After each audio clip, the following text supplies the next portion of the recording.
So today we're going to do chapter 12, section 2, vectors. Vectors deal with directions and magnitude or length. Vectors have to have an arrow on top. In textbooks, sometimes they're just bolded, but they'll have to be lowercase letters. Scalars are simply numbers. They're simply the magnitude of something. Examples of scalars would be what? The mass of an object, the time of travel,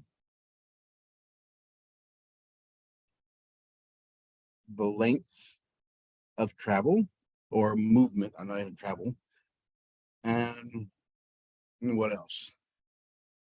Temperature. Those are all scalar values because they don't have a direction. They're going anywhere. It's just a number, a mass. Vectors, on the other hand, examples of those are a force. How is a force a vector? Remember, a vector has to have a magnitude and a direction. So how does a force have magnitude and direction?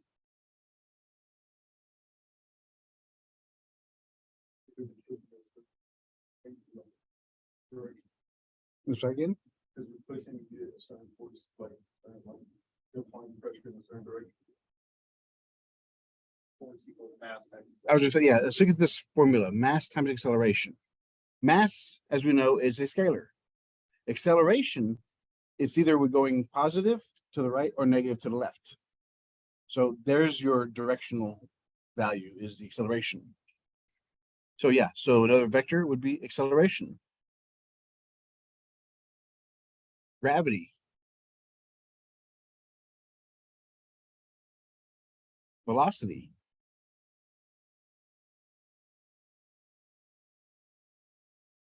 Or any type of displacement. Like if you have liquids, if it's draining, the volume of the liquid's going down. If it's filling, it's going up. So those are displacements.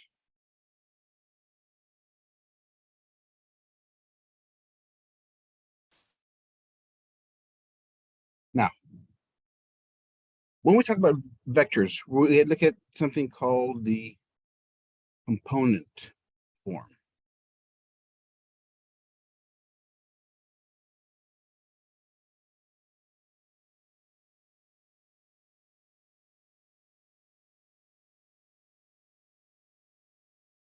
A vector has a directed line segment.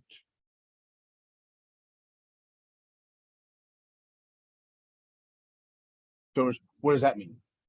A vector has to have a beginning point and it has to go some direction. So if we had our three-dimensional value here, our XYZ, if it starts here and goes up to the positive, there's the direction, and however far it goes, that's your magnitude. So again, it's a line segment because it doesn't go on for infinity. It has a beginning and end. It's a line segment. The arrow usually points direction. If it's, you can have between 2 points, PG, you can either go that way or you can go that way.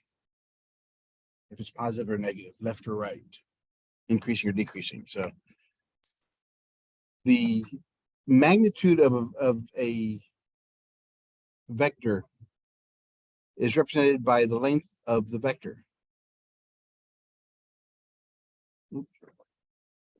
Here we have two vectors. What can you tell me about the two vectors? Let's call this one vector A and this one vector B. So what does that tell you about, since B is longer, what does that tell you? If we're talking about speed, what are we talking about? It's a lot faster. So yeah, or it traveled further. So the length of the vector of your picture, of your diagram, has to be accurate as well.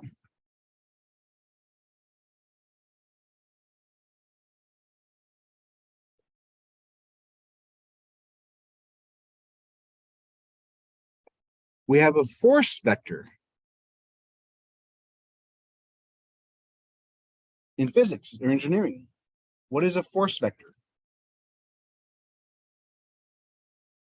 It's a force vector is the vector of a force move, as you said earlier, pushing something or moving in a specific direction with a specific intensity, impetus behind it. So a force vector, it points to the direction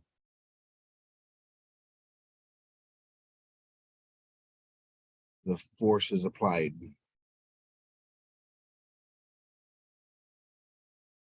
To an object.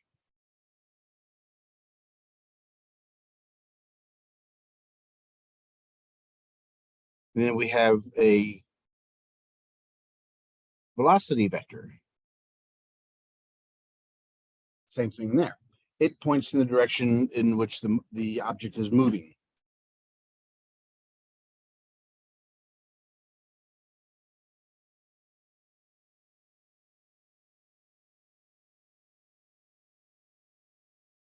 Object is moving.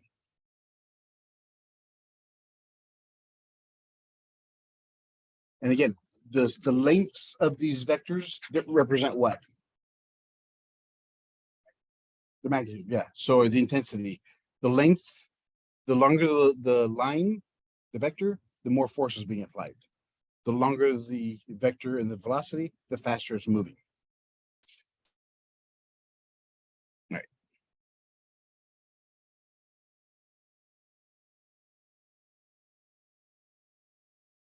A definition.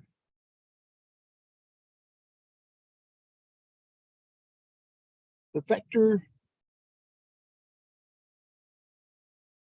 represents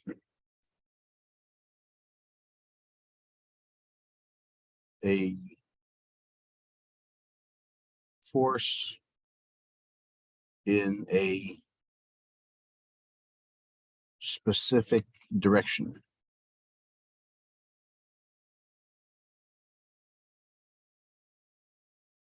It is represented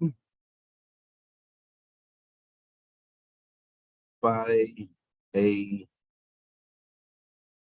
directed line segment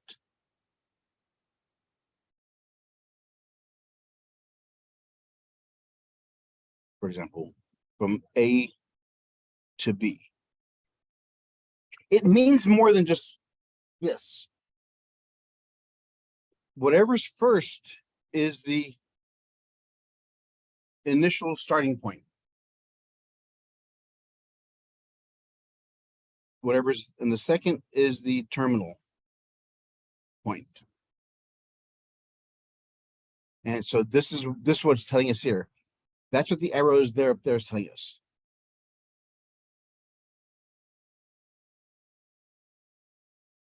So what is this arrow? What is this vector telling us? Starts at B and goes to A.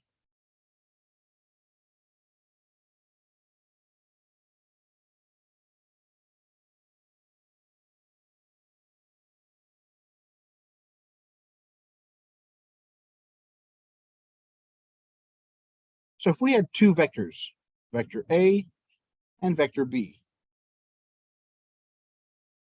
how can we compare? If the two vectors are equal, what has to be true?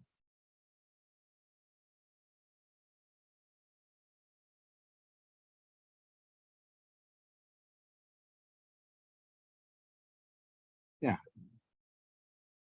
Two vectors are equal if and only if. Whenever you see IFF, that means if and only if.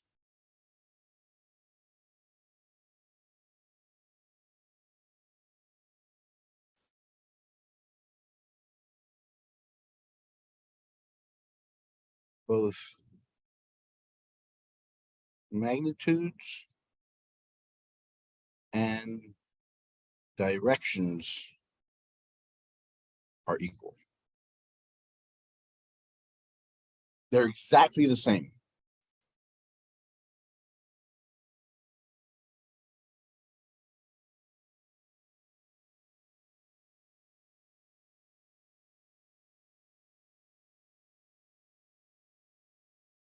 Again, mathematics is symbolic language.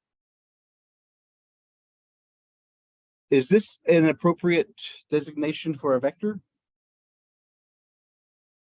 This one here, or that one? Or should it be?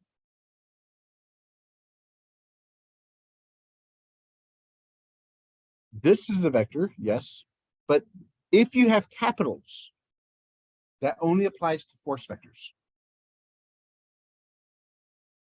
If you have capital letters, that's telling you specifically this is a force vector. A force is acting upon this object in an initial point and a terminal point.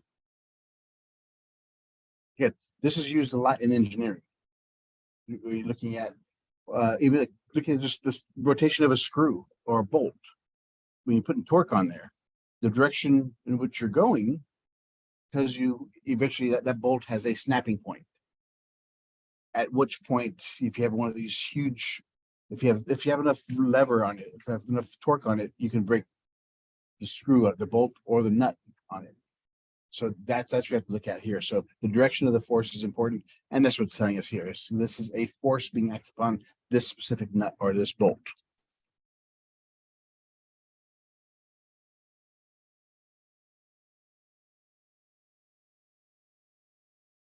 Vectors can be represented in any position in the three-dimensional plane. A vector can be represented anywhere.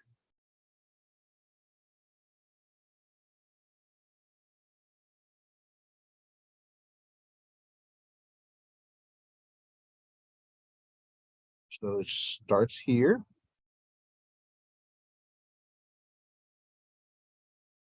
And it goes that direction.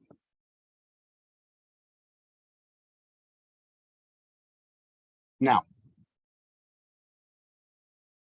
let's take a guess of where this point is, the initial point.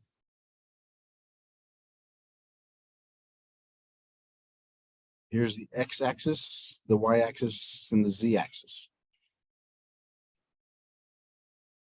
So it's approximately, let's say I'll put it 5 or 1, 2. It's -4.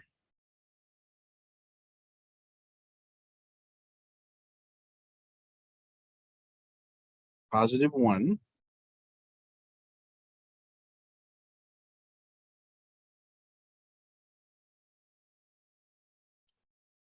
Let me see. And we get 1 there. So this point is at -4, 1, and 1.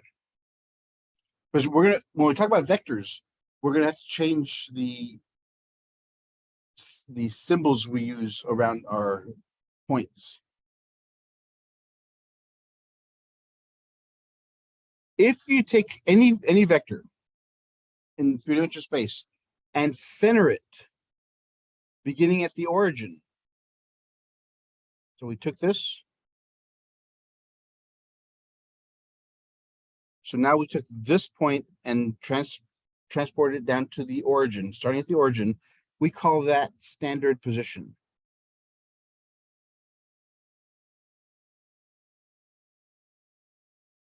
So when a vector is in standard position, the initial point is always at 0, 0, 0. And then the terminal point is wherever it's shifted, just the same there.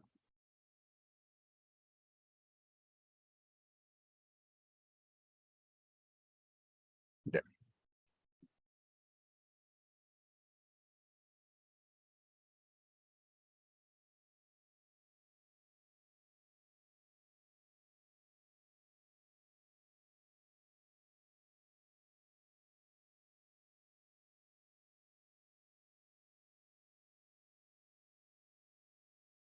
Let's look at some terms we're going to be using here as well. Planar versus coplanar, or planar versus coplanar. What does that mean? You ever heard those words before? They're pretty much the same thing. What does planar talk about? On a plane, yeah.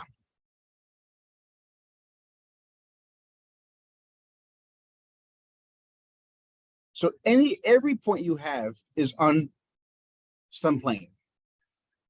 Because each value you have on your three-dimensional location is its own little sheet. Coplanar is on the same plane.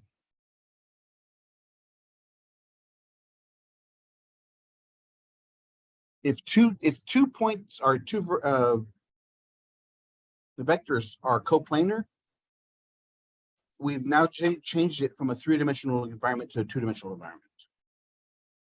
So if they're planar, then we can have 3 points, 3 dimensions, and this one we'll book it down now to only 2 dimensions. Because there is no third aspect to it.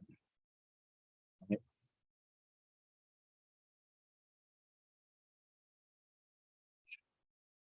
Another definition.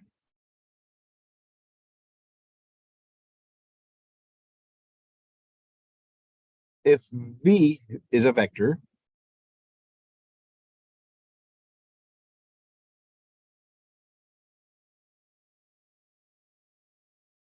if V is a two-dimensional vector in a plane, any plane,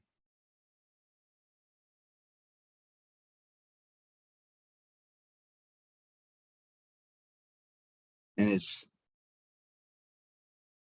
equal to a vector with initial position at the origin,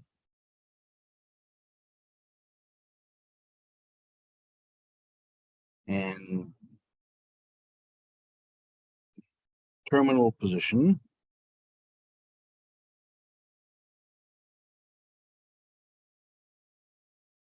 at some arbitrary vector point,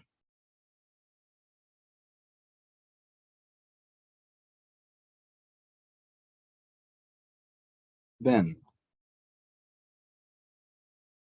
the component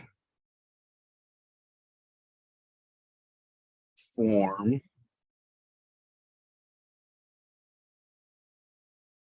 of our vector is denoted with these pointy arrows, no longer parentheses. Oops, I'm sorry.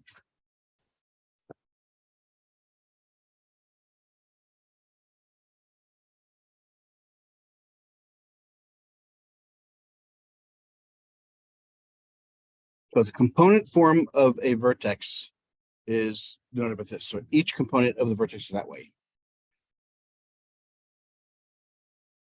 If it is a three-dimensional vector, then its component forms are V1, V2, V3.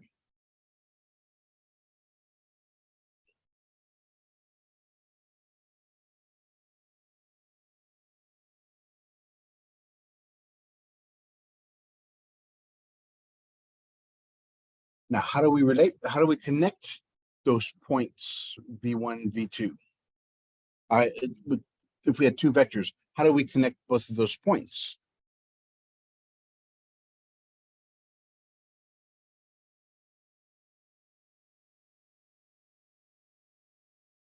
If V was made up of V1, V2, V3,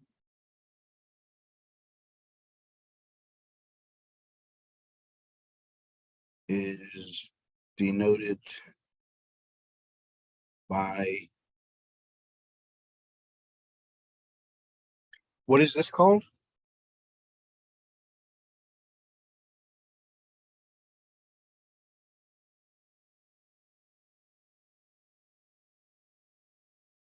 I'll give you a hint.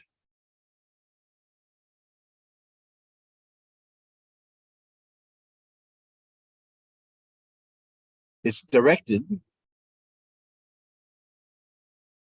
It's a line, and it's a segment. It's directed line segment. That's what this symbol here means.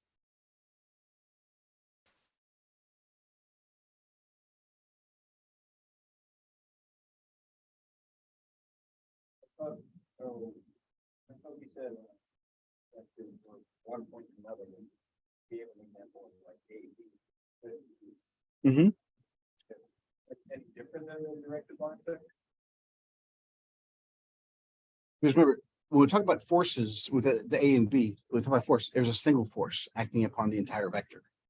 So that's why it's that if it's a capital letter, then it's only one of them. Got it. This one is a beginning, initial, and terminal. Very good question, actually. With initial point P at x1, y1, z1,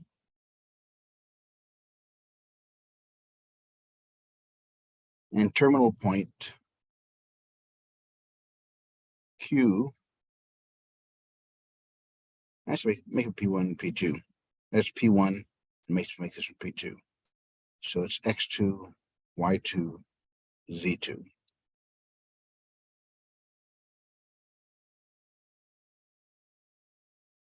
So if the vertex V has component points V1, V2, V3 is denoted by this directed line segment with initial point P1 and terminal point P2, then the way we go from x1 to x2 is we add that resulting vector. It's the same thing we did in algebra to find the difference points. Remember when we talk about slope? So to go from point x1 to point x2, we added h. That's the distance between x1. That's what this is. V1 is the vector, the distance between point 1 and point 2. It works for all of them.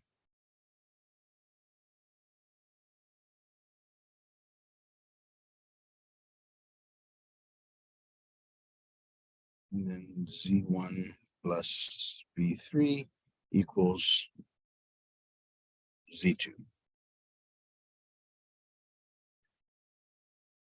So to go from one vector to another, we add a certain value to each one, which is just algebra there.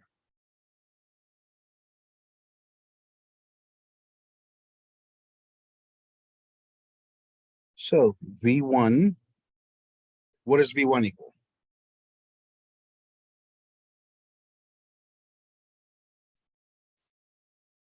And V2 equals,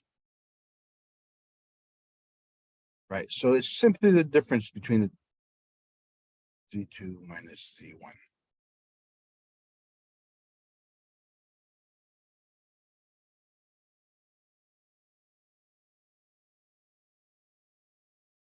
Remember what we said earlier, that V is equal to V1, V2, V3. So what is V really composed of? X2 minus X1, Y2 minus Y1, Z2 minus Z1. So that's where we get our individual components of our vector V.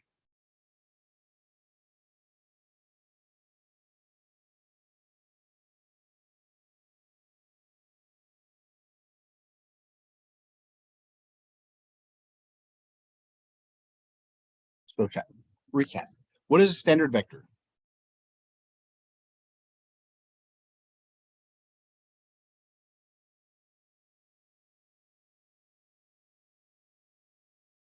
What's a standard vector?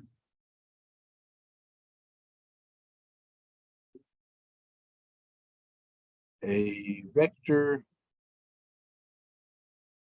with initial point 0, 0, 0.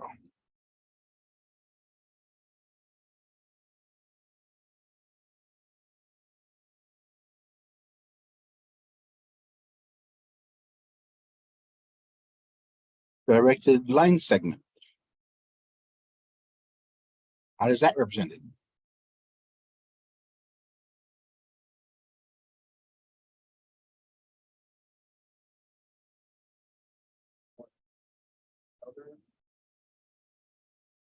Well, your beginning point, your terminal point, and that in the direction it's going.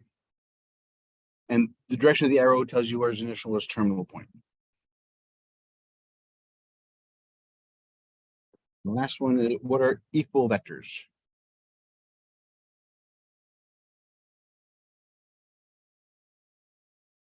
So if two vectors are equal, then what do we know?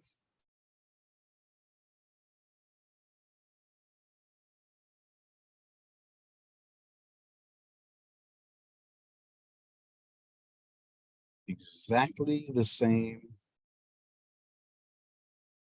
magnitude and direction. Is there another way you could define it now?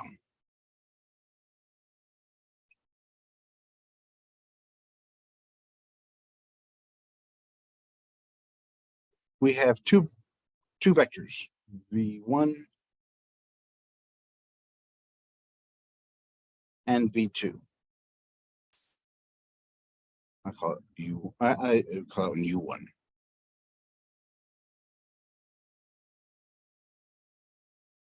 How are these two vectors equal?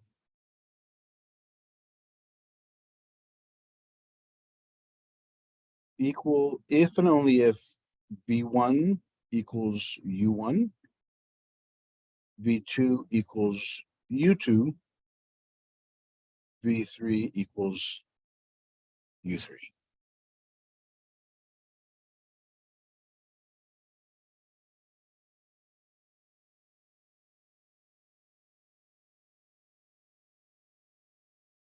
Now let's look at the magnitude and length, or more so the distance.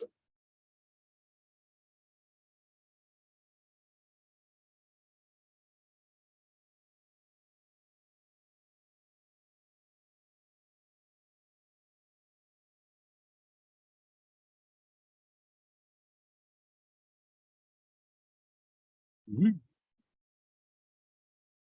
on, focus.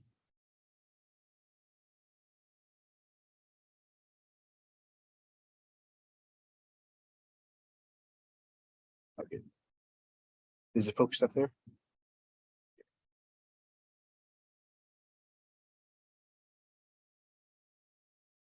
If v equals v1, v2, v3,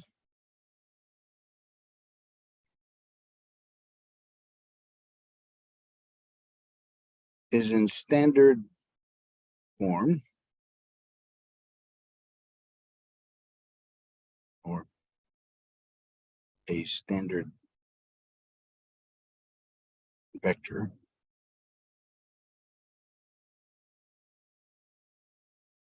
then what do we know? We know that this is made up of x2 minus x1, y2 minus y1, z2 minus z1.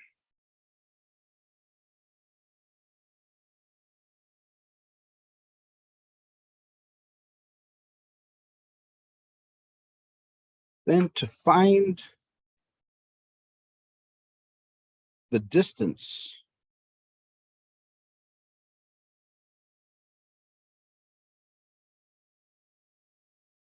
or the magnitude,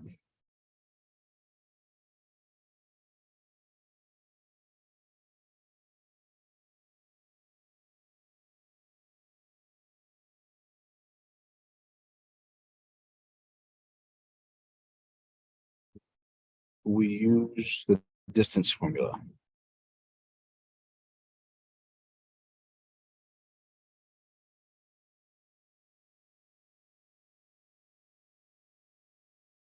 Remember what the distance formula was in algebra?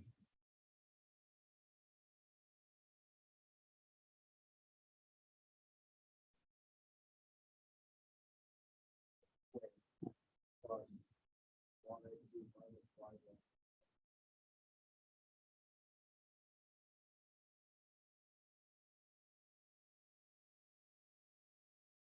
That's from algebra.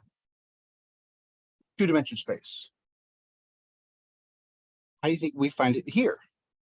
And z plus But how do we make the designation different between algebra and here? Because remember, now we're looking at vectors. Yeah, that's it. In algebra, we use D. So, let's see.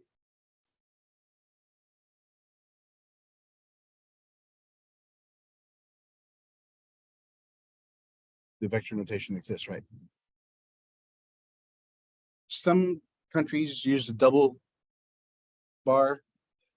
Somebody says, okay, why is this? Why is it absolute values? Because can the distance ever be negative? No. So that's why to designate this is we have the absolute values around the vector itself. So the magnitude of a vector, this finds the magnitude. It's given by the square root of the individual components squared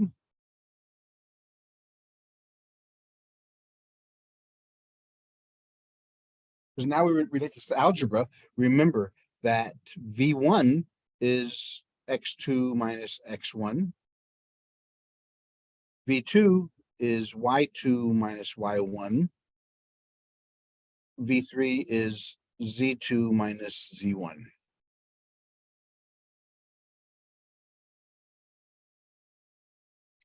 Because if you're given vectors, you're given points. You're given the values, the components of a vector. Now you have them find the distance between any two vectors.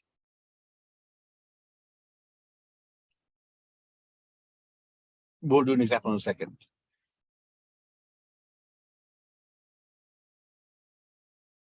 The smallest you can have is a zero vector. You can't have negatives. So what do you think a zero vector is? Okay, it's yeah, well, can it be a point? Because it has no magnitude, it has nothing, has no value.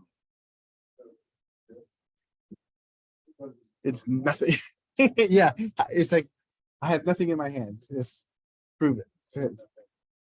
But it's a zero vector has to have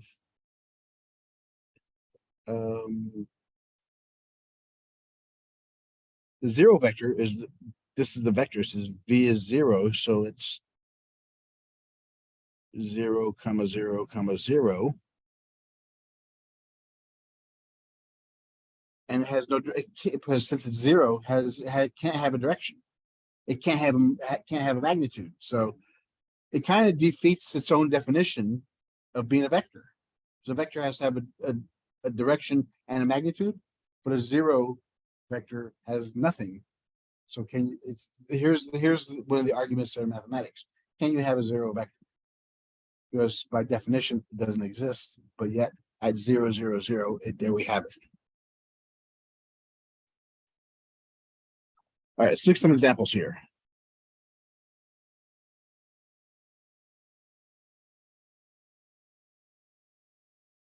Find the component form and length of the vector. Focusing. Find the component form and length of the vector with initial point P, -3, 4, 1, and terminal point Q, -5, 2, 2.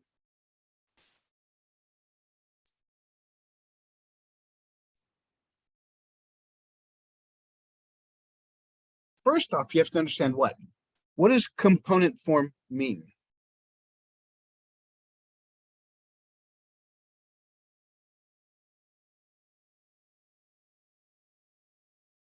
What is component form?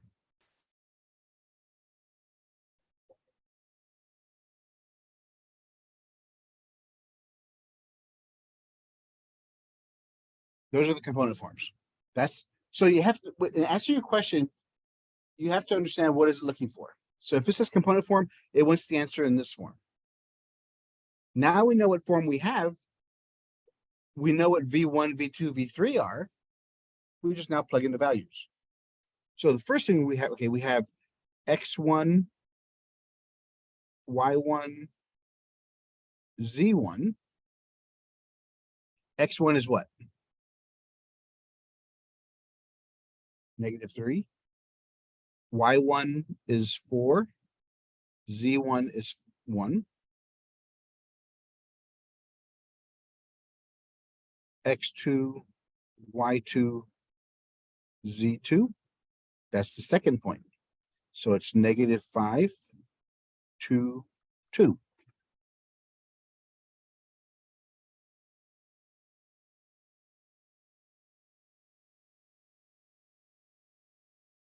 So to find the component form, let's look at these steps.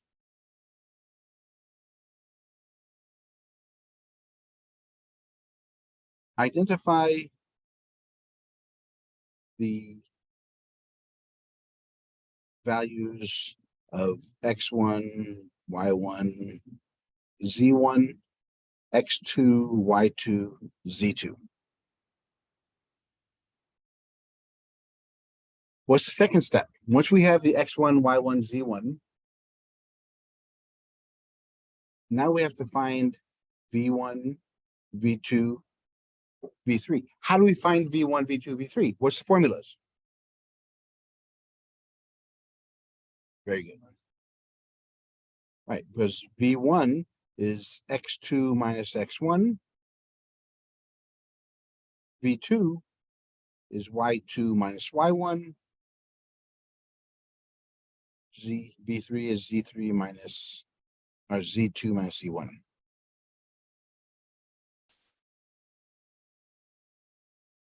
So x2 minus x1. So we have negative 5 minus negative 3. That becomes positive. So negative 5 plus 3 is negative 2. y2 minus y1. 2 minus 4 is negative 2.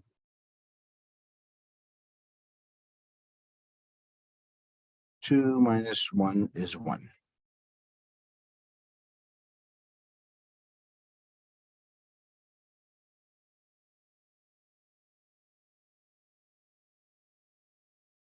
Place in component form.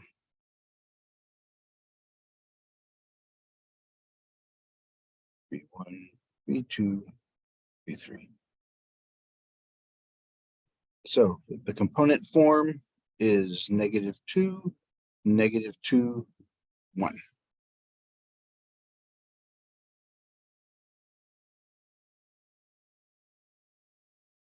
That's the first part. That was part A. Now part B says find the length of the vertex.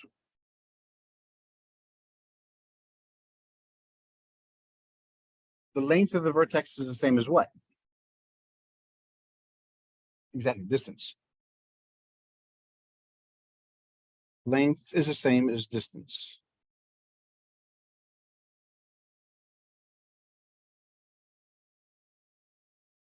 So we're looking at the distance from point P to point Q. That's our V.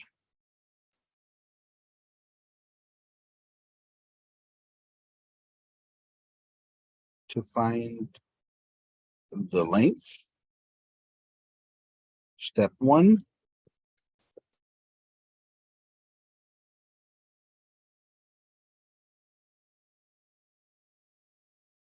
use V1, V2, V3.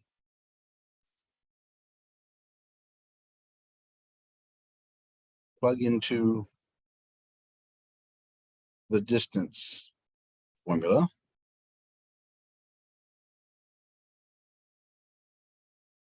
So it's the absolute value of V. Remember, length and magnitude is the absolute value of the function. V1 squared, V2 squared, V3 squared.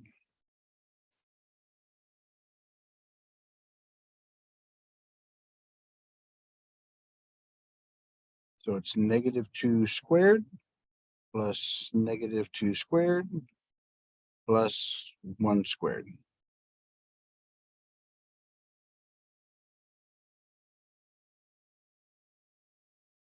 Four plus 4 plus 1 square root of 9, which is 3. So the length of our vector is 3.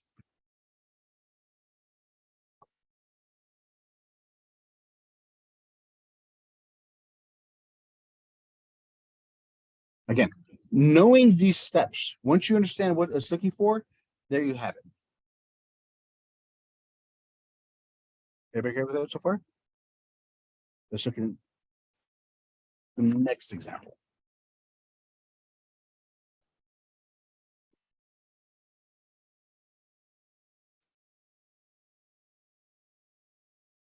A small cart is being pulled along a smooth horizontal surface with a 20-pound force.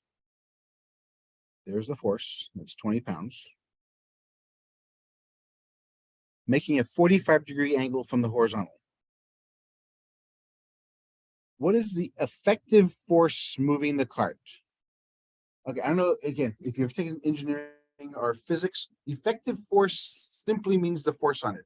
What's the formula for force? Mass times acceleration.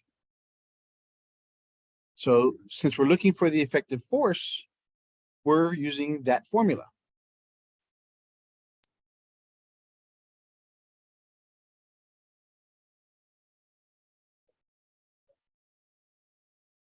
Yeah, because that's the only thing we get, because we're looking forward, right?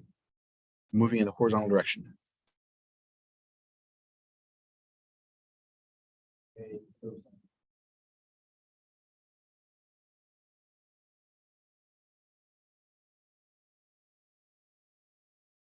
It's gonna be what? Mass times a cosine 45. Yeah, so A is equal to mass times acceleration. What it really means is the force times the cosine of the angle.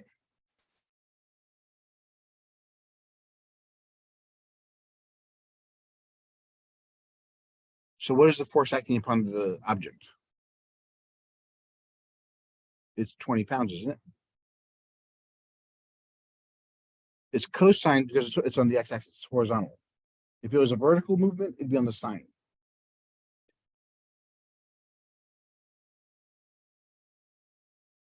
Cosine of 45 degrees. Absolute value of 20 is still 20. Cosine of 45 is radical 2 over 2. So 2 and 20. So it's 10 times radical 2.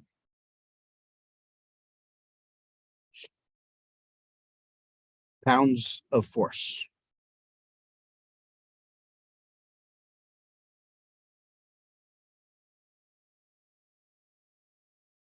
The B value is 0. Why is it 0? Because there's no vertical movement. Even though there's always what force acting upon everything? Gravity. So yeah. So there is, since we know the weight of this cart, we can say that because of that, that's the resistance that's causing vertically.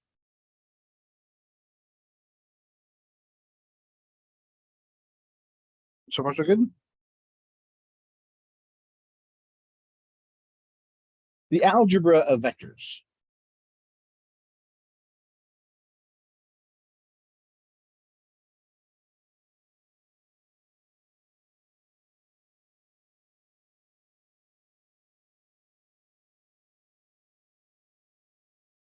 Now, whenever you hear the word algebra of anything, what that does is looks at the 4 binary operations: add, subtract, multiply, divide.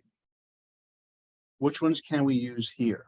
And then when you use those binary operations, you look at the properties that associate with them. So what we have here, we have 2 types. The first one, we have vector addition.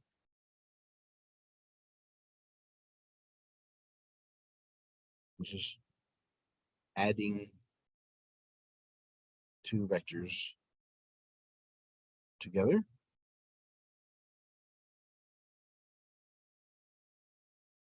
And then we have scalar multiples.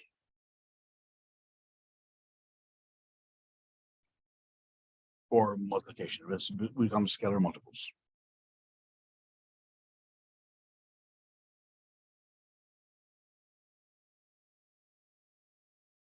Here's a definition of both of those. Definitions of those two. Let U be a vector, U1, U2, U3, and V be the vector V1, V2, V3. And K be the scalar constant. Remember, scalar is simply a number, so it never changes. So when we talk about addition, when we talk about vector addition, we're looking at adding the corresponding components together.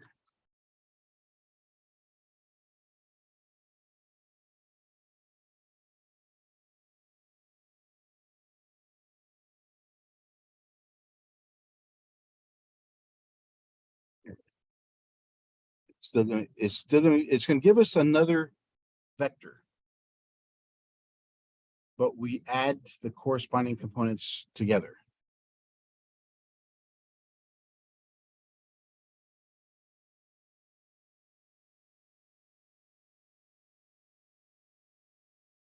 The scalar multiplication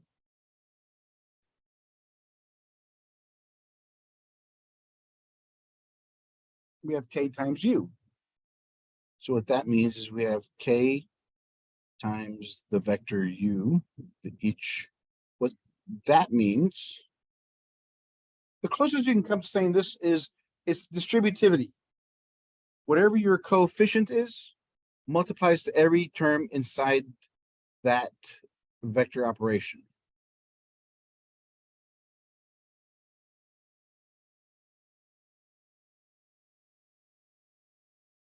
So each part, I hope everybody else got the message.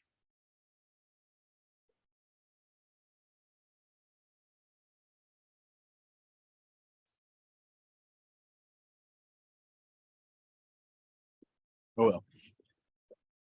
We'll take a break in a little bit. So with addition is each term from both vectors add together. And multiplication is the coefficient, the scalar coefficient multiplies to each term individually.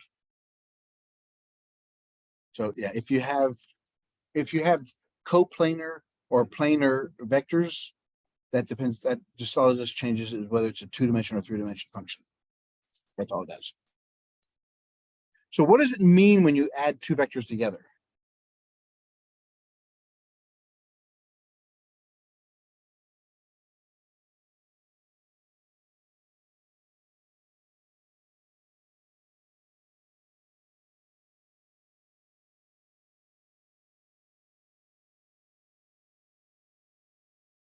When you add two vectors together,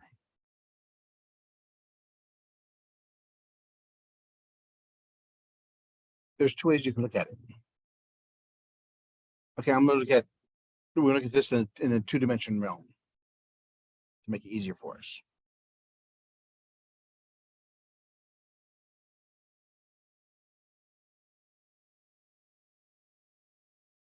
So we have U and V.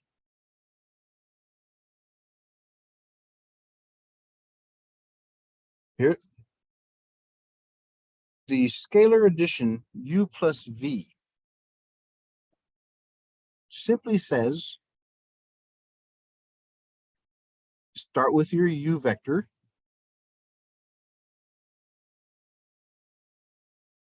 where that ends, that's where you begin the V vector.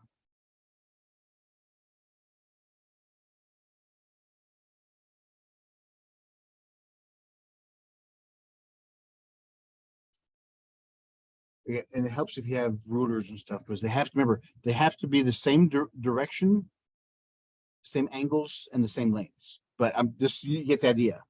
I'm pretty much just taking this V vector, putting it to that. Now, what we end up with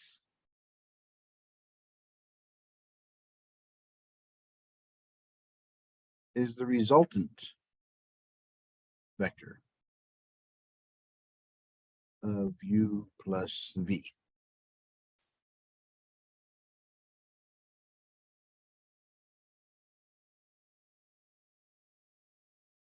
Would it give you a different vector, resultant vector, if I did V plus U? It's Yeah. okay. I love how you guys make an answer in the shade, and I was Yeah, I think it would. so yeah. Let's look at this. So we start with V. The V goes like this, and then the U goes up. It should give you identically the same picture. Oops, sorry. The resultant vectors for both should be the same.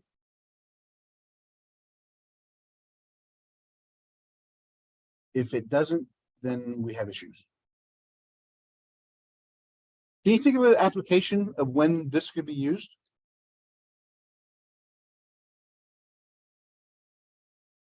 Scalar addition?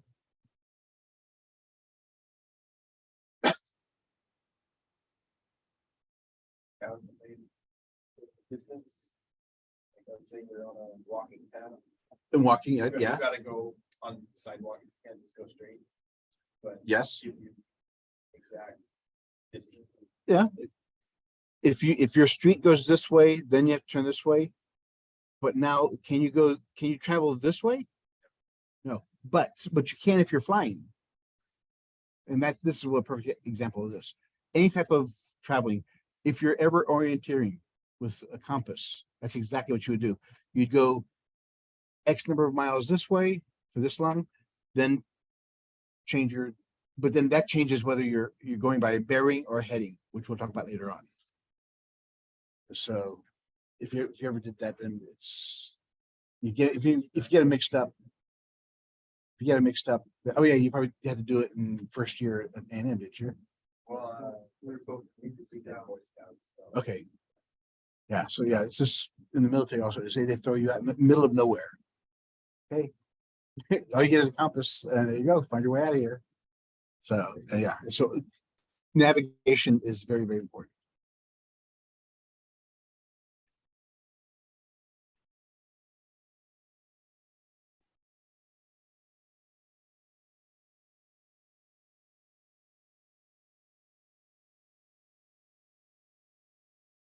Okay, let's look at this.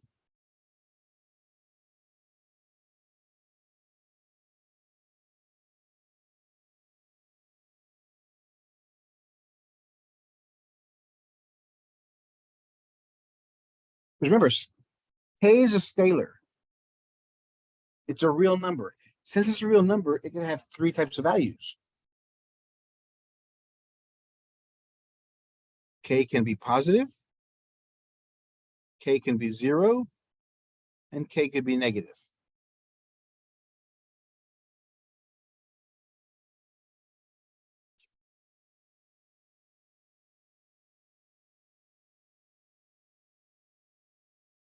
So if K is positive, what does that mean? So if U was going this direction, let's say it's the location of that is 2, 3.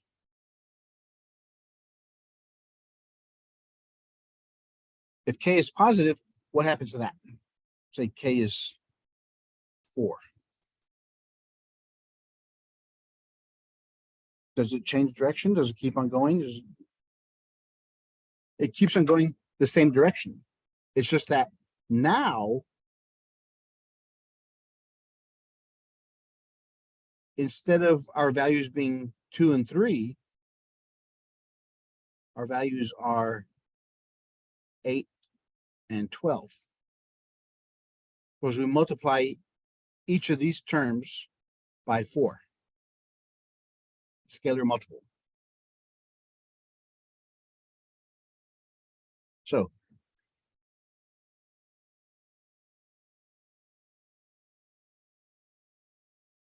goes in the same direction. If k is equal to 0, what happens?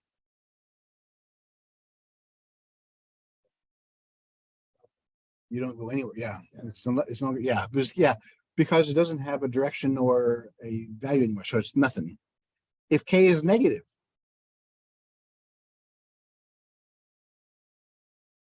what if k was -4?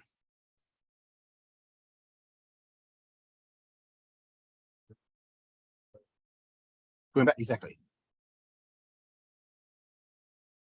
Since u was originally going that direction, it's now changing directions.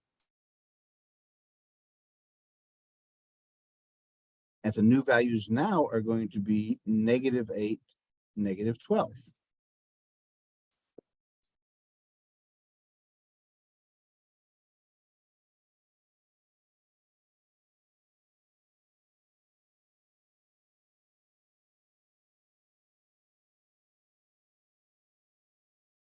How about the length of the scalar multiple? How would we find the length of the scalar multiple?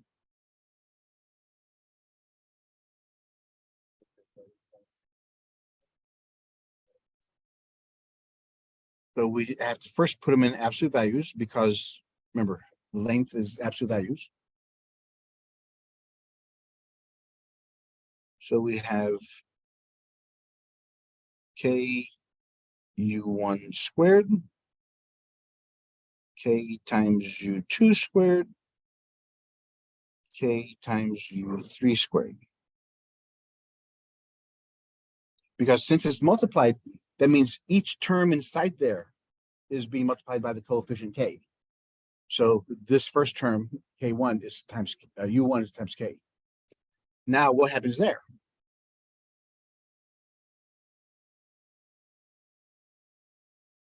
Each one of these, if we break them apart, what do we get?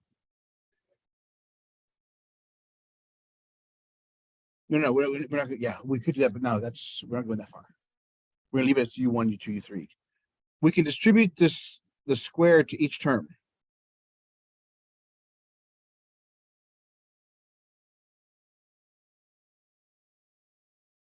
Why do we do that?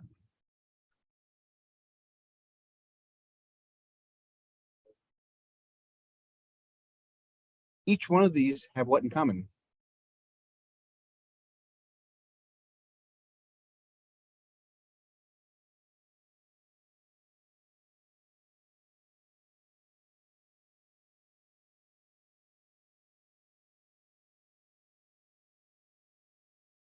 We can factor out the k squared. We have k squared.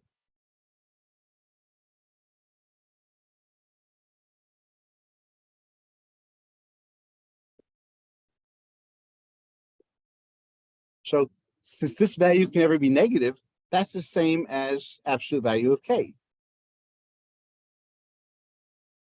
And these u1, u2, u3 are all components of u. So that's the same as the absolute value, which means that it's the same as this.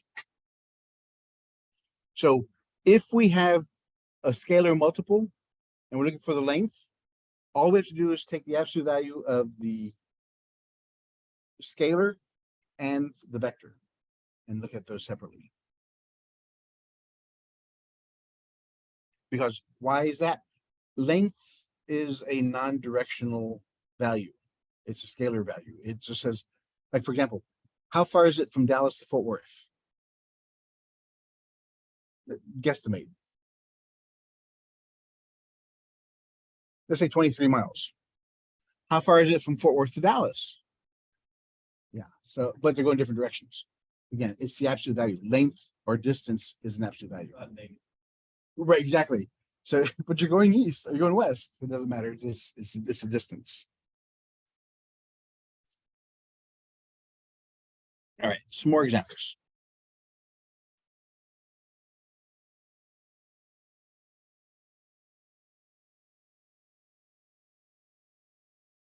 Let vector u be, the components are -1, 3, 1, and v components are 4, 7, 0. Find the components of the following.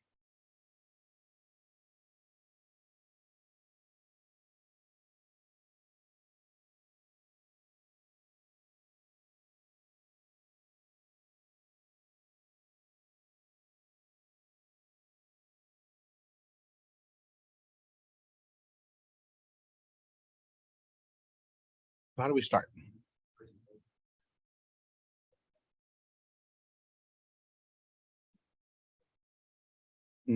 So first put the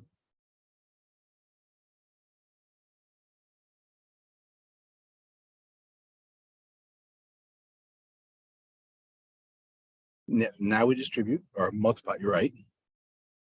So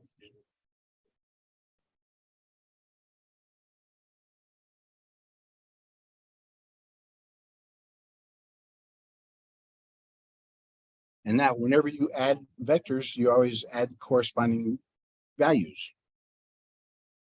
So in the first one, the x values, 12 minus 2 is 21 plus 6, 0 plus 2. And there's the component. Because now, remember, it said find the components. The components is that form.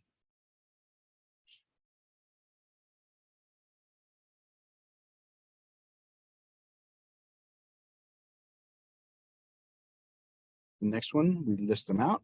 -1, 3, 1 minus 4, 7, 0. 4 minus 1 is, oh no. What's the first one going to be?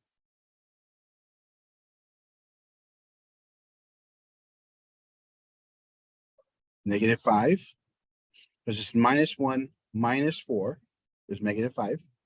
3 minus 7 is -4.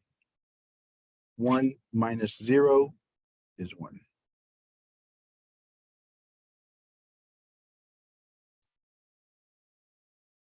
Because again, it's the same, it's a scalar multiple. In front of here is a -1. So you distribute that. So all those change signs inside there.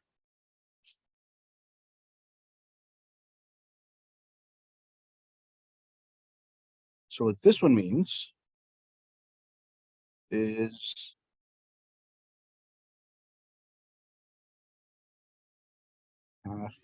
only u, we have -1, 3, 1.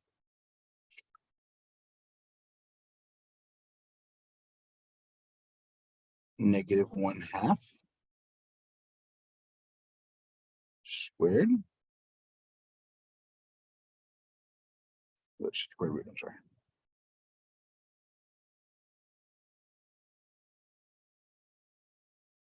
Three over 2 squared. 1 over 2 squared. Why did I do the square root absolute value there?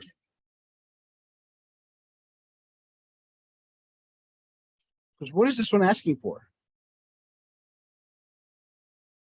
Remember, what does it mean if you have absolute values? Those mean length or distance. So I distributed that negative or the 1/2 into both all of those, and I have to square them all separately. So 1 over 4, 9 over 4, 1 over 4.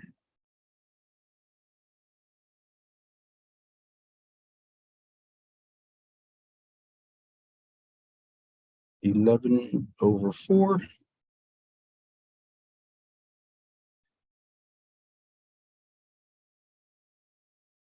Which means square root of 11/2.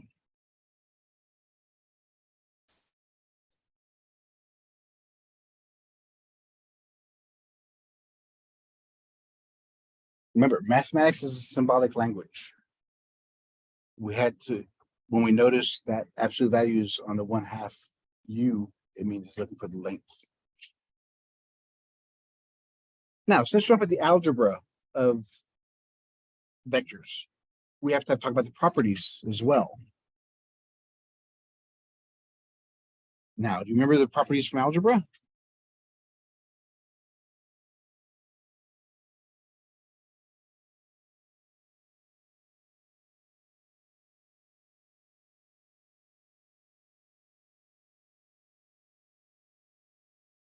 The first one is the commutative property. U plus V is equal to V plus U.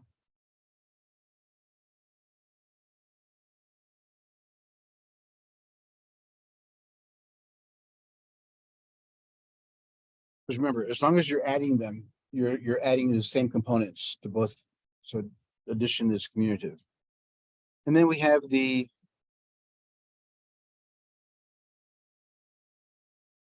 associative property.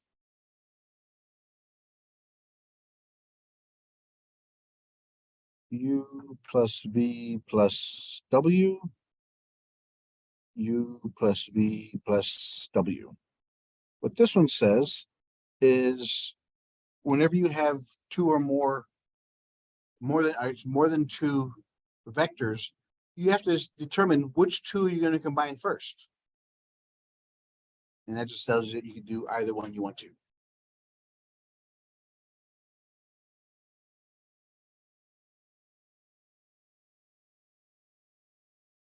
The null property, the nullity property, U times 0 equals 0.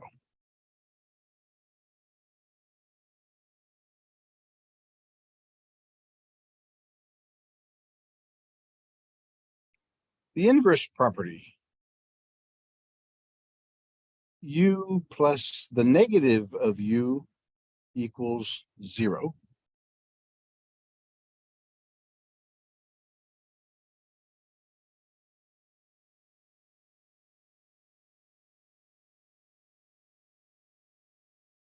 The identity property, U plus 0 equals U.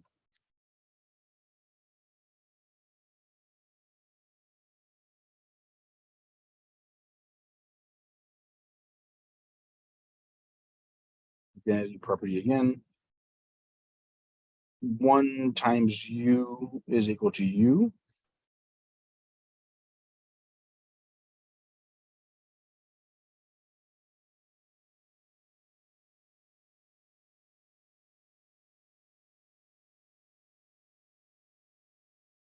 What if we had multiple scalars?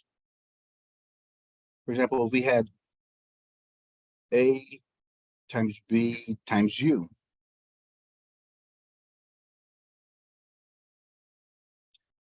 What we can do there is we could combine the scalars first and then multiply it to the vector.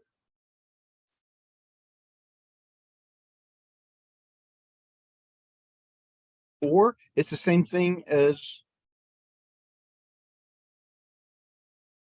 since multiplication is commutative, we can switch around. So all those three are the same thing.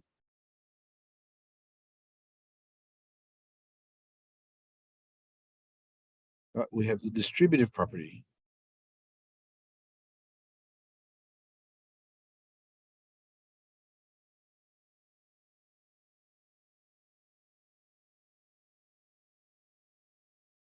A and B are scalars, U and V are vectors. So here I can distribute that coefficient to both vectors.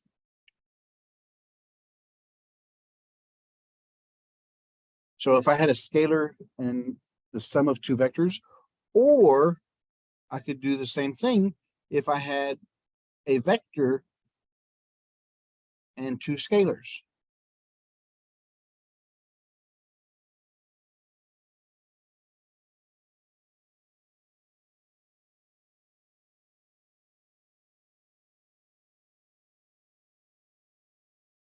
Those are properties. They're pretty much common sense now once you look at them. It's just not, it's now we know what we can and what we can't do. That's what the properties tell us. What we can and can't do with what we have.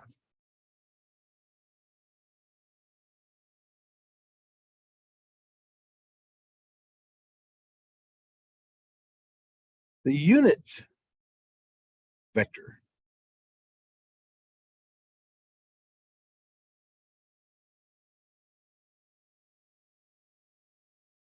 unit vector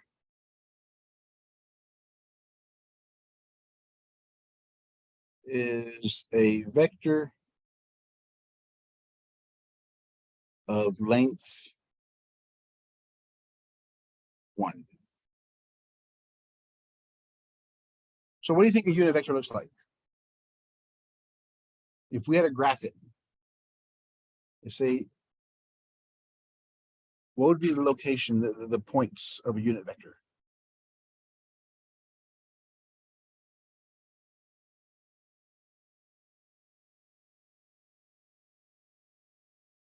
Just think about it. If you multiply that to any other vector, what happens to it? Nothing, because anything times 1 is itself.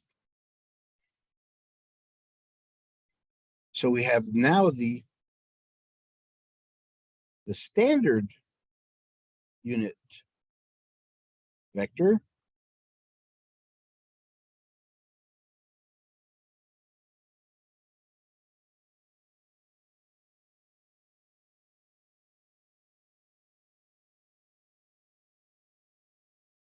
this is now we're going to introduce I, J, and K.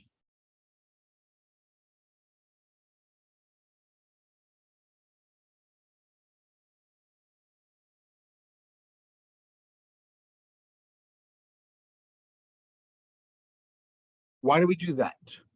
Is because now any vector can be written in any combination or any form of with these standard unit vector piece components. So we know V is made up of V1, V2, V3. How does that relate to the unit vectors? V1, 0, 0, plus 0, V2, 0, plus 0, 0, V3.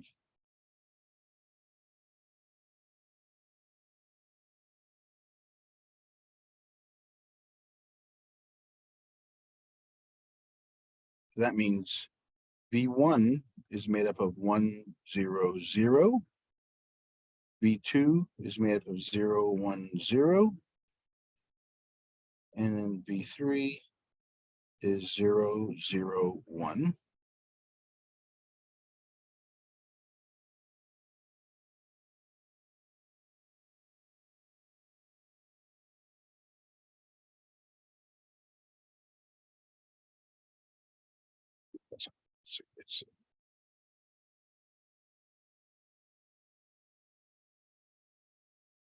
So how could, what's another way I can rewrite this at 1, 0, 0?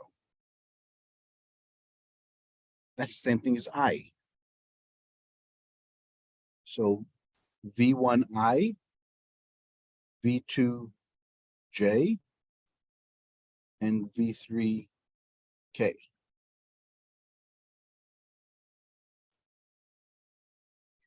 This is how a standard vector can be written as a linear combination of standard unit vectors forms.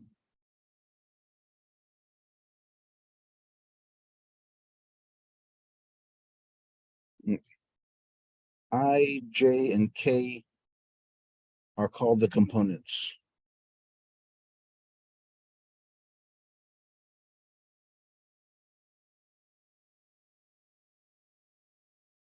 Let's see if I have an example. No.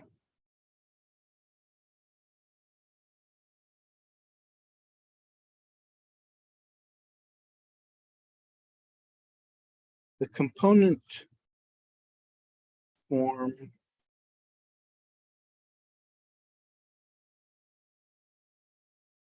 for the vector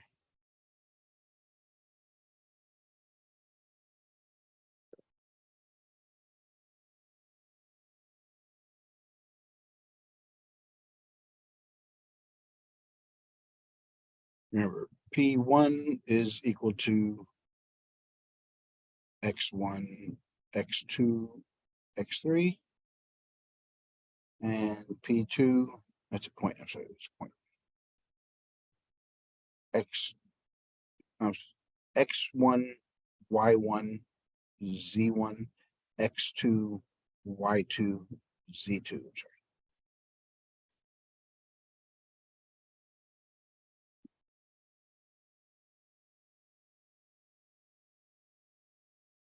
So P1, P2 is equal to what? X2 minus X1, I, Y2 minus Y1, J, Z2 minus Z1, K,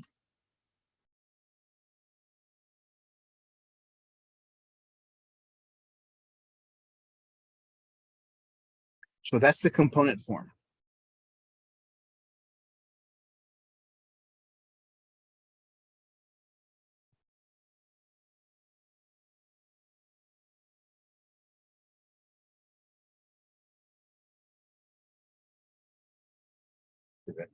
Again, that equals V. The length of V is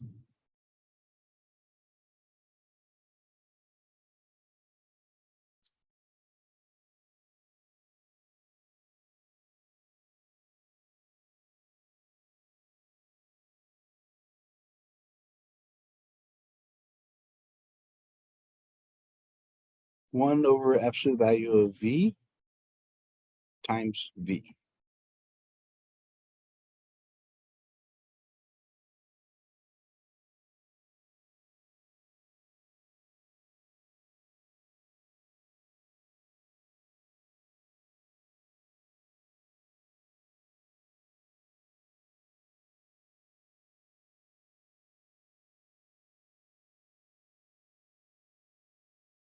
There's another thing we have to start looking for. We're talking about unit vectors, but we unit vectors in the direction of a specific point.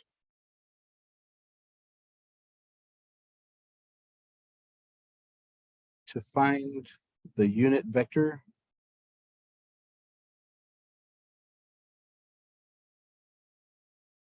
in the direction of V is called the direction of the non-zero vector V. It's represented by this.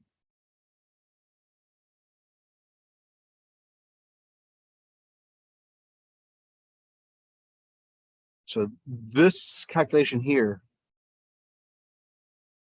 is the unit vector in the direction of V. If it was U, then it'd be the unit vector of the in the direction of U. So this is the unit vector in the direction of V. That's the formula for it. Let's look at an example for us. Find the unit vector U in the direction of the vector from P1 to P2.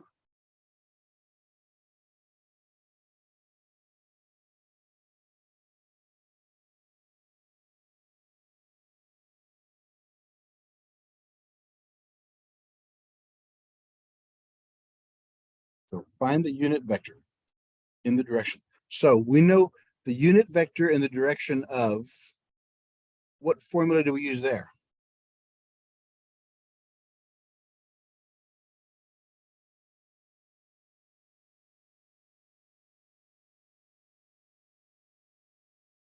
It's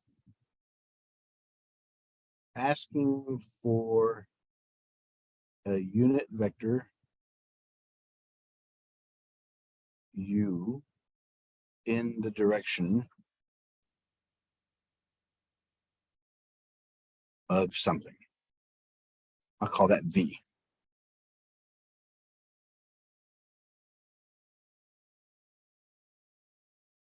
So if, remember what I just said, if it says the unit vector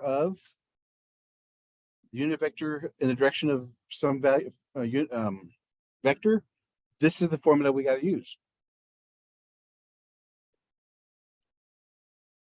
So we have to figure this out. We have two parts to do. How do we find the top?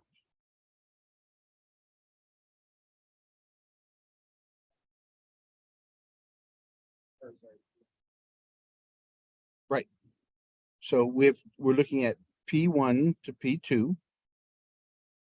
So we have 3 minus 1 I, 2 minus 0 J, 0 minus 1 K. Because the top part, this is the U. This is the top part. 2I plus 2J minus K.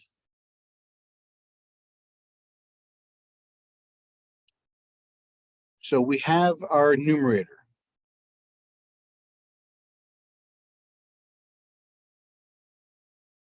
Now, what is the bottom asking for?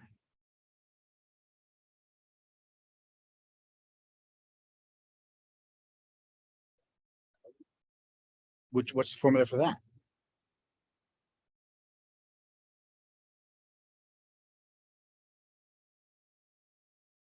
Remember, the first one is the absolute value, this x2 minus x1 squared.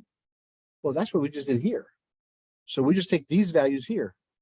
2 squared plus 2 squared plus negative 1 squared.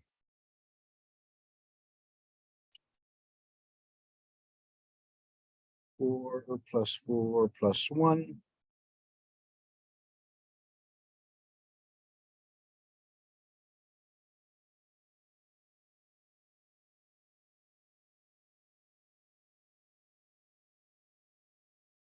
So that's the unit vector. How can it be written? 2 over 3I, 2 over 3J, minus 1 over 3K. That is the unit vector in the direction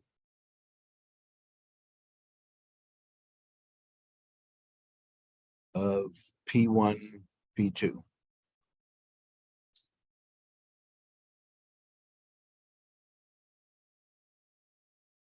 So when you're asked to find the unit vector in the direction of, we have to use this formula here.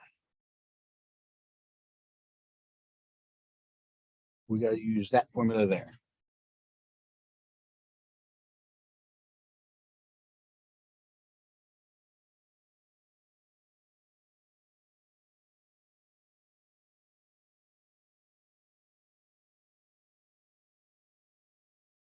Let's do another one.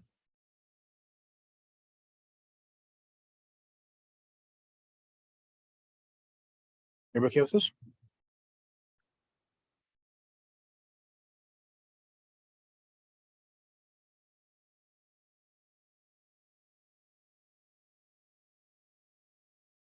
Now, if vector v equals 3I minus 4J is a velocity vector, express v as a product of its speed times its direction of motion.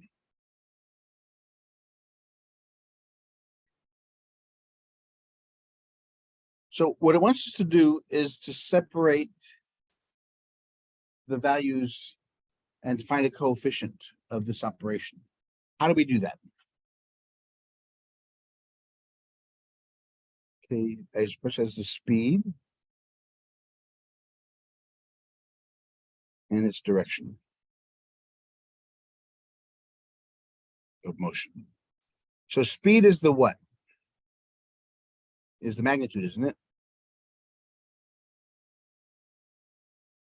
How do we find the magnitude?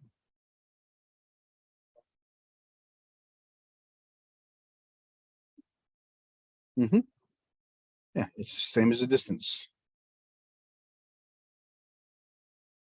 So 3 squared plus -4 squared.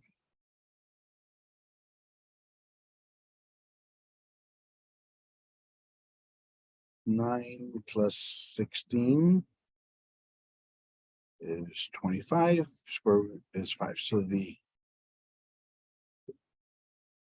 speed aspect is 5.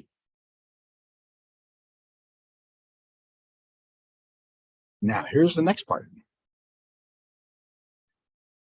If v is a vector, is a velocity vector, express v as a product of its speed in its direction of motion.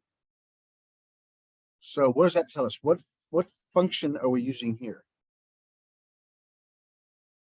Speed times its direction of motion. Have we ever seen any questions that dealt with direction of motion?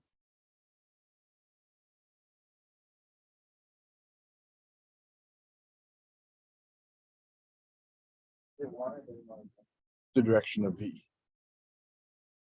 Since the motion is a vector, it's going in a specific direction, we're going to be using this formula.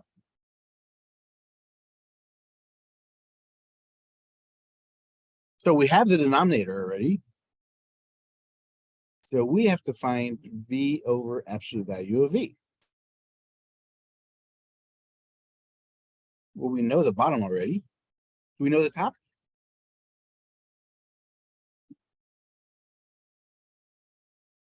Remember, the top in this function is the ij. ijk. Yeah, it's already given to us. 3i minus 4j.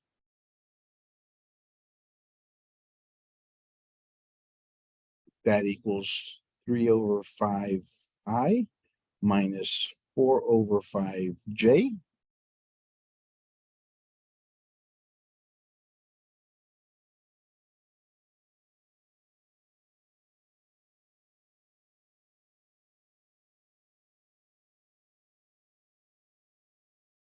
Because what we're looking for, it says find if the velocity is a vector that is a velocity vector, express v as a product of its speed times its direction of motion.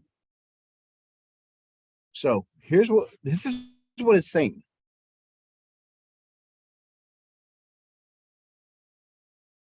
We want to express v as its speed times direction of motion. They have to be equal. They have to be equal.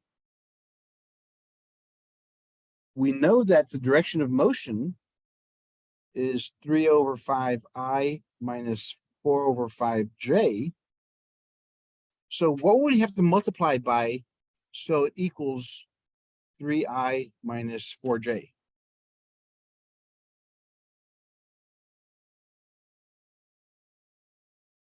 The way we get those to be equal is we have to multiply the second one by 5. That is what we found out. That's the magnitude. The speed is the magnitude. So there's your answer. The magnitude, the speed is 5, and the direction of motion is that.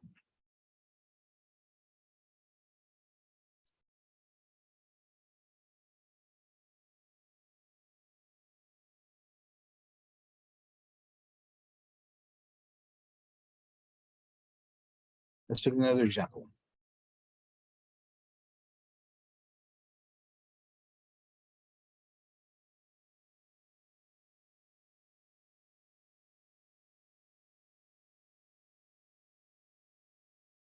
A force of 6 newtons Ooh, it broke up there. A force of 6 newtons is applied in the direction of a vector v equals 2I plus 2j minus k. Express the force F as a product of its magnitude and direction. So what do you think? The magnitude and the direction, do we know those formulas? Magnitude is the distance. Direction is the, so now we know those. Now let's put it all together. We have the V already on top. We have this one. To find the magnitude, what do we have to do first?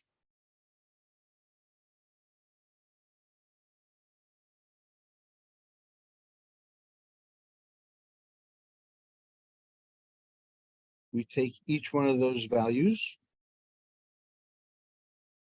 square them, and get the absolute value.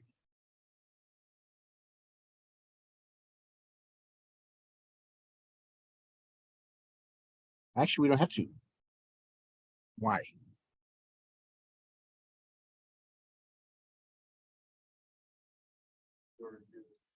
It gave us the force.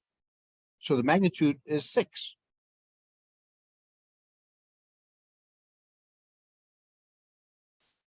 Now that it applied to in the direction of the vector. So we have that. We have the magnitude. We have V.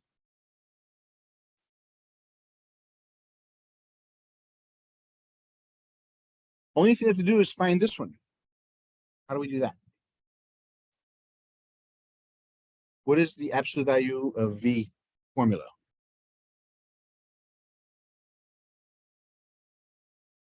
What's that?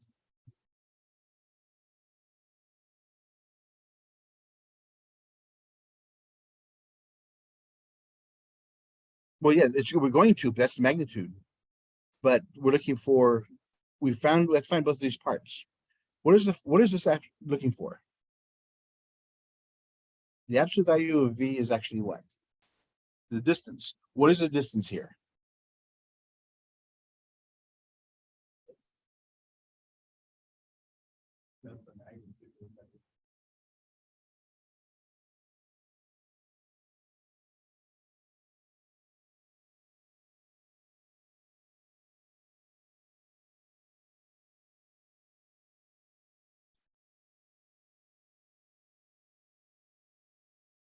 Which is 4 plus 4 plus 1, which is 3.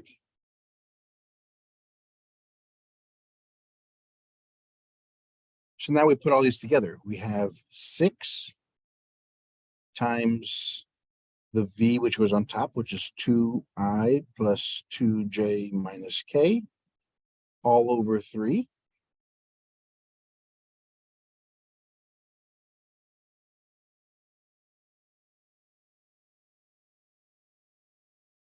We could simplify this, making it 2 times 2I plus 2j minus k. So there's a product. I mean, this is actually what they wanted. Because it said, find the force as a product of its magnitude times its direction. If we simplified it, we get this. I don't know if the computer will take it or not, but this is the actual real answer.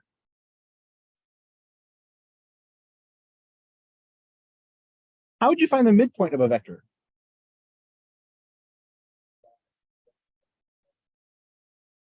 Right.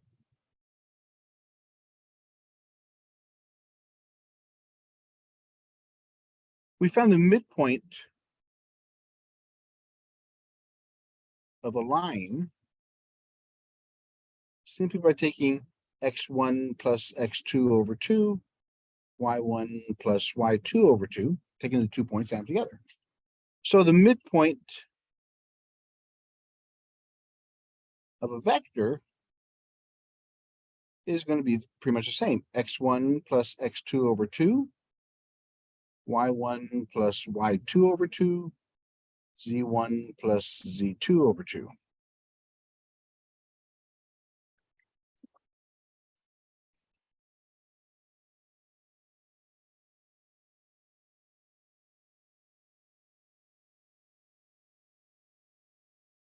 Because all a vector is a line in 3 dimensions.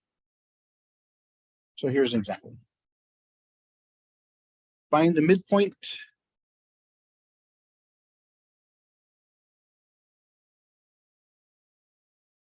of this line segment. We use the same letter as we do in algebra, capital M. So add the x values. So it's 3 plus 7 over 2. Negative 2 plus 4 over 2. 0 plus 4 over 2.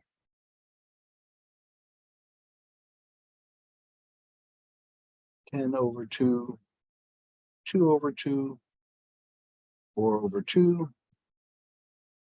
Which means the midpoint is at 5, 1, 2.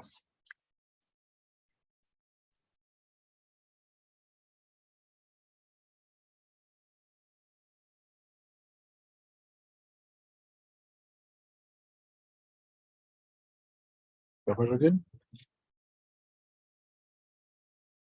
Let's do one application problem, then we'll call it a day. I see you guys are leaning further back in your chairs. All right, so let's apply what we know from physics, engineering, and math into this problem. A jet plane flying due east at 500 miles an hour in still air encounters a 70 miles an hour tailwind blowing in the direction of 60 degrees north of east. North of east. I hate when I say that. It's east northeast. The plane holds its compass heading due east, but due to the wind, gets a new ground speed and direction. What are the new ground speed and direction of the plane?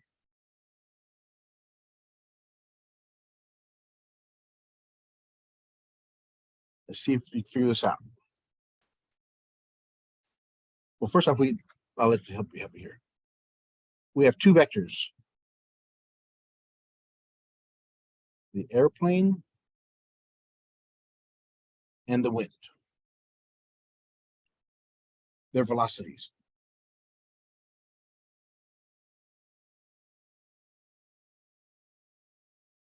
Airplane velocity.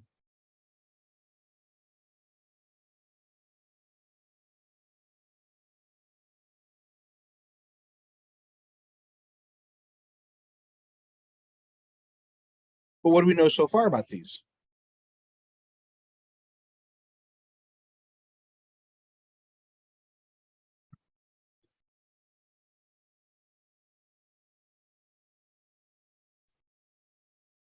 Okay, how do we we know the velocity, so how do we represent that?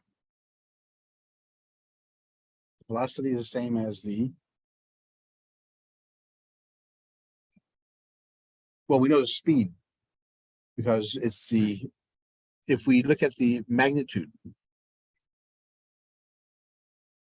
what's the magnitude of u?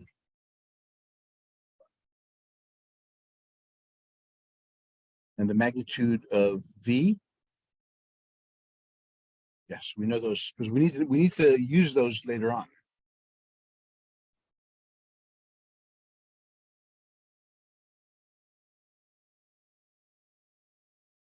How would you represent the velocity of the airplane?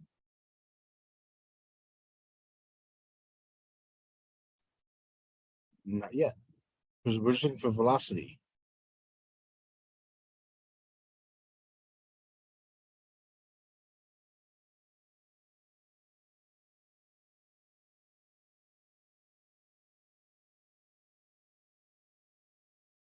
And likewise,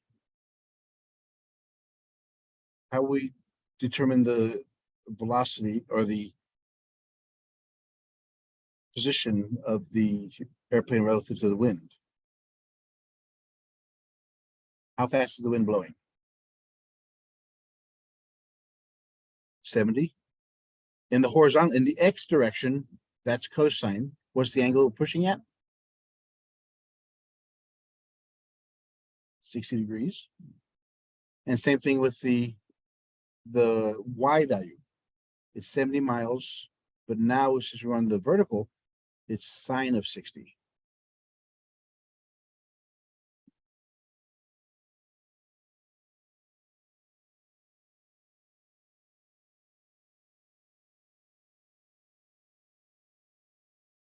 What is cosine of 60?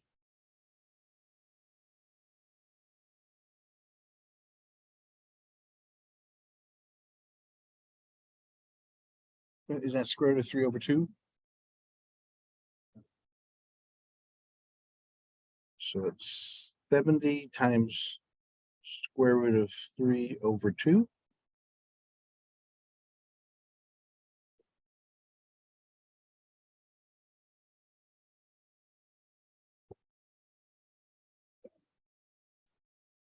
And the sine of 60? Times 60 squared root of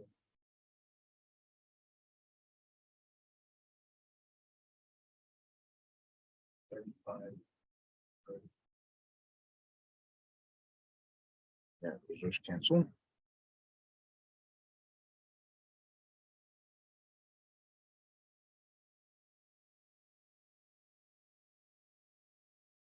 Okay, so we have the vectors of u and v. So where do we go from there? What are we looking for actually?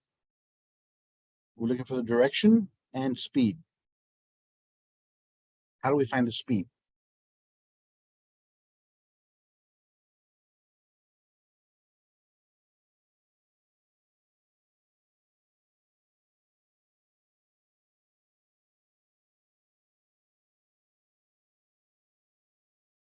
It's a tailwind, right?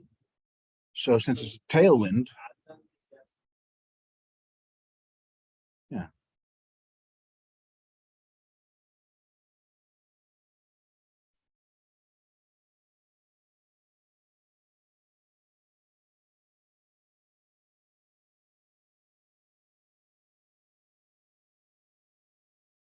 Square root of 60, cosine of square root of 60. Look at it again. Because if that's radical 3/2, then this has to be 1/2.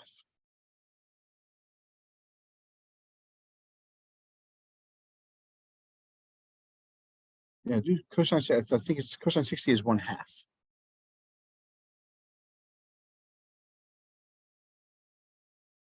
Because the only way they could be equal is if it's square root 2/2. Is 1/2, okay, yeah. So that means when we add these together, 500 plus 35 is 535. 0 plus 35 square root of 3.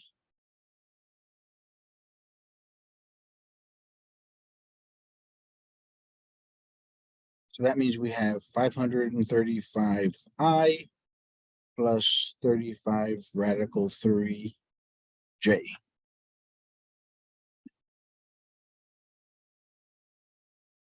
And then we do the distance. Okay.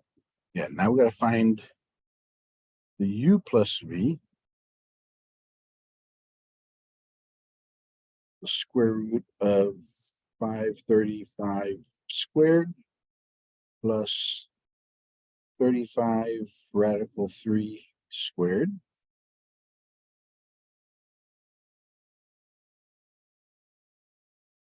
What's that going to give us?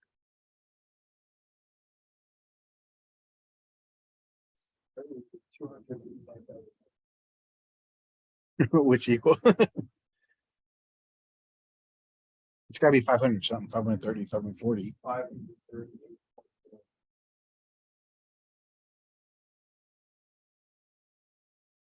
So 534, 8.4. So that is our magnitude. So that's the new airspeed.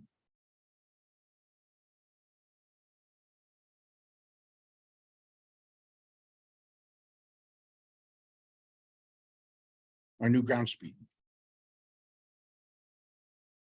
What we say, our new airspeed relative to the ground. Now, how do we find our direction? Because we're looking for the direction and the ground speed. So to find the direction, we have to find an angle. We just add. No.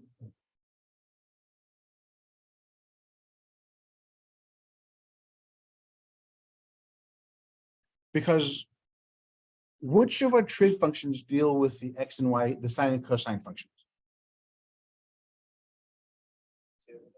Which one of our trig functions deal with both the x and y components, which is the sine and cosine? Tangent, right? So it has to involve either tangent or the inverse of tangent. Why? Because we know tangent is equal to sine over cosine. Then you get like the rise. That's right. Yes, but that's, but we're looking for the direction. We're looking for the angle. We're looking for that. So we have to find the inverse tangent of that. So it's gonna be. So the inverse tangent of x is equal to, we have to have the sine of a cosine, which is 35 radical 3 over 535.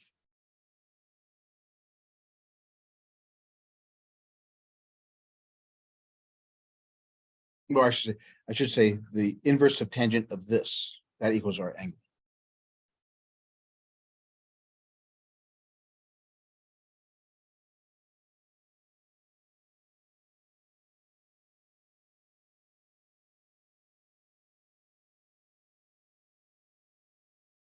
Was that, 7.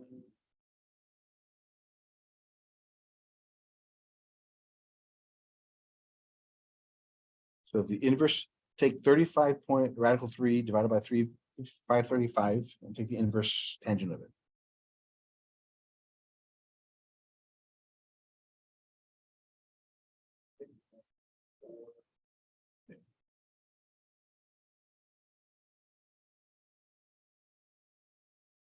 So 6.5, remember, we're going east. So it's 6.5 degrees north of east. That's what we're looking at. So what direction would that be? East would be 90 degrees. So it'd be 83.5 heading. So I said, the hardest part about this course is going to be remembering your trig and your algebra rules. The calculus part of this, there really wasn't any, other than vector notations. It's just placing out things. And then remembering, okay, we have two values. We have a horizontal and a vertical. Well, which formulas do we use there? We use cosine for the horizontal movement, sine for the vertical. And now if we're looking for the angle, we have to use the tangent because that deals with both sine and cosine. That's the kind of stuff you have to always ask yourself. What do I have now? What do I need to find next? Where am I going from here? And that's going to be the hardest part of this course. And I'll walk you through it all. Okay. So tomorrow we'll do, actually, I'll pick a couple more problems. We'll do this tomorrow. I'll put them from the back of the chapter. And then we'll do both dot and cross products. That's how we multiply. Now we talk about matrices from here on the next couple of sections, but that's what we'll do next. Any questions, anybody? In TV land? Or I put everybody to sleep?